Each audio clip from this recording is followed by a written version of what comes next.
காது வலி சிகிச்சைக்காக மருத்துவமனையில் அனுமதிக்கப்பட்ட +1 மாணவி பரிதாபமாக உயிரிழந்திருக்கிறார். மருத்துவமனை அளிக்கும் விவரம் என்ன?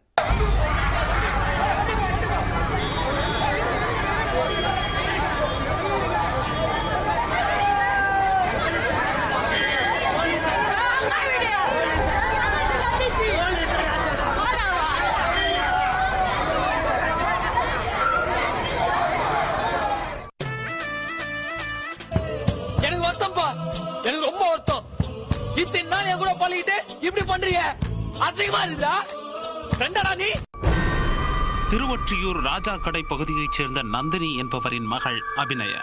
16 வயதான அபிநயா சென்னை ராயபுரத்தில் உள்ள தனியார் பள்ளியில் +1 படித்து வந்தார். அபிநயாவுக்கு அடிக்கடி காது வலி ஏற்பட்டு வந்துள்ளது. இதற்காக திருவொற்றியூர் காலடிப்பேட்டையில் உள்ள பிரசாத் மல்டி ஸ்பெஷாலிட்டி மருத்துவமனையில் சிகிச்சை பெற்றுள்ளார் அபிநயா. மருத்துவமனையில் அபிநயாவுக்கு காதில் ஸ்கேன் உள்ளிட்ட பரிசோதனைகள் எடுக்கப்பட்டுள்ளன. அதைத் தொடர்ந்து கடந்த 14ஆம் தேதி காலை அபிநயாவுக்கு காதில் அறுவை சிகிச்சை செய்யப்பட்டுள்ளது. சிகிச்சை முடிந்து 1 மணி நேரம் கடந்த நிலையில் அபிநயா தனக்கு நெஞ்சு வலிப்பதாக தனது தாயிடம் தெரிவித்திருக்கிறார். மகளின் நிலையை பார்த்து பதறிப்போன தாய் நந்தினி உடனடியாக டாக்டரிடம் தெரிவித்துள்ளார்.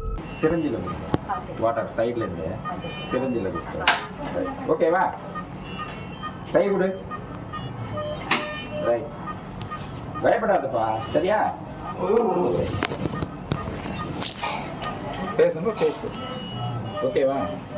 அபிநயாவுக்கு எக்கோ பரிசோதனை செய்து பார்த்தபோது அதிகமான மூச்சு திணறல் ஏற்பட்டுள்ளது. உடனே மருத்துவர்கள் அபிநயாவை மேல் சிகிச்சைக்காக ராஜீவ்காந்தி அரசு மருத்துவமனைக்கு அனுப்பி வைத்தனர்.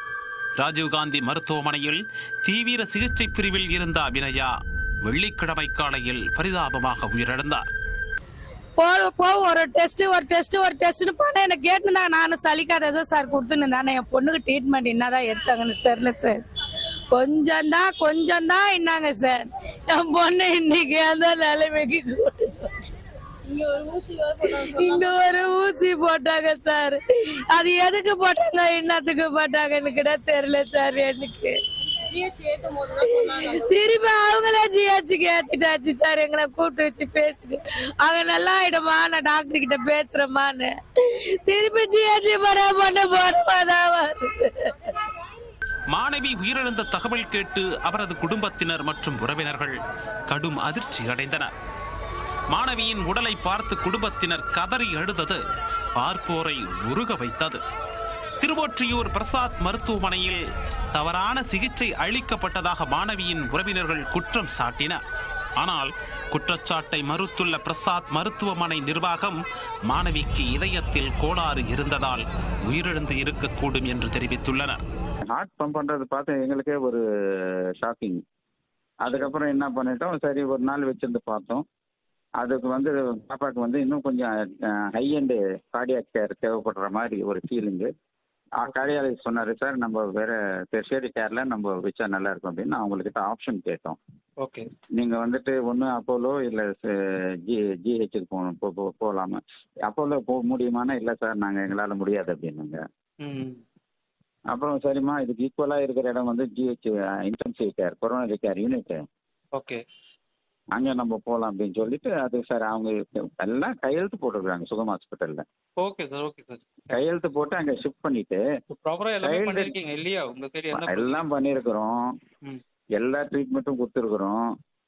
இது இயர்னால வந்த பிரச்சனை இல்லை. நான் காது ஆபரேஷன் பண்றேன், ஹார்ட் எப்படி அஃபெக்ட் ஆகும்? அது ஹார்ட்ல பிரச்சனை வந்துதான் நாடி துடிப்பு அதிகமாகி தான் அந்த பாப்பாவுக்கு பிரச்சனை இது சீரியஸா முடிஞ்சிருக்குதே தவிர இயர் சர்ஜரினால எந்த விதமான பாதிப்பும் இல்லை. இந்த ஹிஸ்டரி லிட்ரேச்சர்ல இல்லை. அவங்க அவங்களுடைய ஆதங்கத்துல சொல்றாங்க. எனக்கும் ரொம்ப கஷ்டமா தான் இருக்குது அந்த குழந்தை அந்த மாதிரி ஒரு எண்டை சந்திச்சது. I am not very happy. Do you think I will be happy? அது நம்ம குழந்தை மாதிரி தான். அது கவனக்குறைவாக செயல்பட்ட மருத்துவமனை டாக்டர்கள் மீது நடவடிக்கை எடுக்க வேண்டும் என திருவொற்றியூர் காவல் நிலையம் முன்பு போராட்டம் நடத்தினர்.